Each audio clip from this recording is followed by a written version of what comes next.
Leximi i ditës, Ungjilli i Lukës, kapitulli 3, vargu kyç. Bëni parafrytje të denja pendimi. Luka, kapitulli 3, vargu 8. Shpjegimi. Kapitulli 3 na prezanton Gjon Pagëzorin, zërin që thërret në shkretëtir. Mesazhi i Gjonit është i fortë dhe i drejtë për drejtë.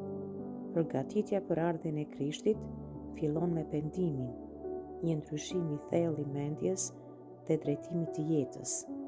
Ky varg thekson se pendimi i vërtet nuk është vetëm një ndjenjë keqardhjeje, por duhet të shoqërohet nga veprime dhe fryte të dukshme, duke ndarë, duke mos vjedhur, duke qenë i ndershëm në jetën tuaj të përditshme.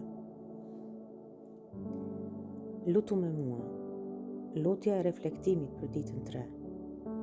O Zot, zëri që thërret të shkretëtir, unë të falenderoj ty për Gjon Pagëzorin dhe thirrjen e tij për ndryshim.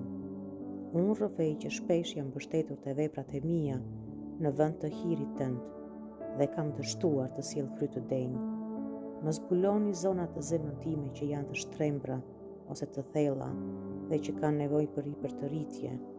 Kërkoj frymën e shenjtë e zjarrit tënd, që të prodhoj fryt të pendimit, duke u treguar më bujare, më i ndershëm, më i drejtë në punën time. Bëje të drejtë rrugën tënde në zemrën time. Amen.